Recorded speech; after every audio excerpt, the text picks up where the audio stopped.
आज मला खूप आनंद झालाय। सरपंच म्हणून मी माझं भाग्य समजतो की या कार्यक्रमाला उपस्थित राहण्यासाठी मला तुम्ही मान दिला। आज शाळेने जी काय निर्मिती केली आहे याचा तर आनंद आहेच, पण त्याही पेक्षा महत्त्वाची गोष्ट ही की हा बदलाव आणण्यासाठी तुम्ही सगळ्यांनी मिळून केलेली धडपड, यासाठी खरंच तुमचं सगळ्यांचं माझ्याकडून मनापासून कौतुक। मॅडमनी मला जेव्हा या बदलावामागची कहाणी सांगितली तेव्हा माझी छाती खरंच आनंदाने फुगून आली। काय त्या मुलीचं नाव?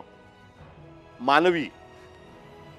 मानवी जेव्हा पाणी प्यायला जायची तेव्हा नळ तसाच उघडा ठेवून पळून जायची। बाकीची मुलंही काय कमी नव्हती। हँडवॉश स्टेशनला गेली की नळ तसाच उघडा, पाण्याबरोबर खेळतायत काय, पाणी वाया चाललंय, पाण्याचा अपव्यय चाललाय। किती वेळेस मॅडमनी सांगितलं।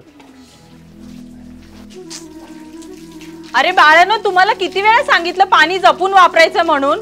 उन्हाळ्याचे दिवस चाललेत, पाणी पुरायला पाहिजे ना। चला, झालं असं तर लवकर वर्गात निघा। चला चल, निघ लवकर वर्गात। मानवी थांब, तो नळ बंद कर आधी। का करतेस बाळा तू असं? तुला किती वेळा सांगितलं। अगं, हे फक्त पाणी नाही, आयुष्य आहे आणि त्याच्या प्रत्येक थेंबात जीवन आहे।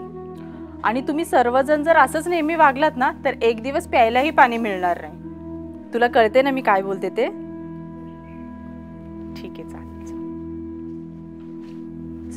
आणि अभ्यास व्यवस्थित करायचा, ठीक आहे ना? पाणी व्यवस्थित वापरायचं। मॅडम, प्यायचं पाणी संपलं। मला वाटलंच होतं एक दिवस असं होईल। चल, असू दे, वर्गात चल।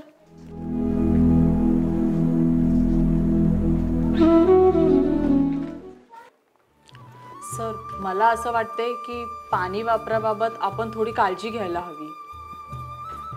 होय सर, खरंच की मुलांकडून पाण्याचा जास्त प्रमाणात अपव्यय होतोय।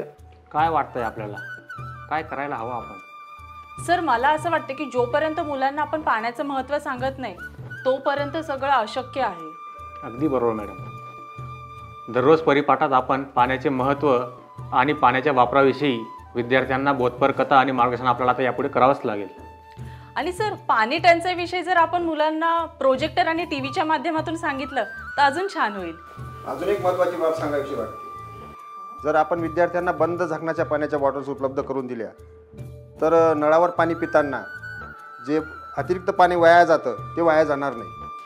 पण सर, हात धुतल्यानंतर जे पाणी वाया जातं त्याचं काय? माझ्या मनात खूप दिवसापासून एक विचार आहे, वाया जाणाऱ्या पाण्यापासून आपण आपल्या शाळेत परसबाग विकसित केली तर? अरे वा, छान छान कल्पना आहे। आहे। हो पाण्याचा वापरही होईल आणि मोफत भाजीपालाही मिळेल। हो, चांगल्या कामाला उशीर कशाला। चला मग करूया सुरुवात।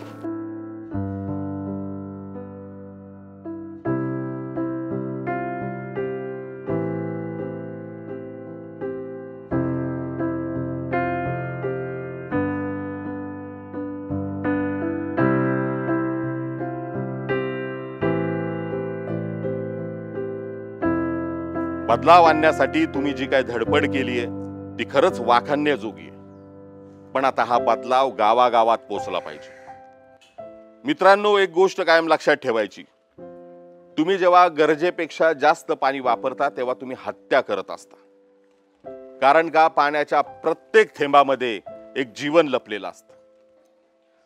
त्यामुळे तुम्ही जनजागृती करा, तोट्या नसलेल्या नळांना तोट्या बसवा, रस्त्यावर जे पाणी वाया चाललेलं असतं ते थांबवा, अतिरिक्त पाण्याचा वापर टाळा।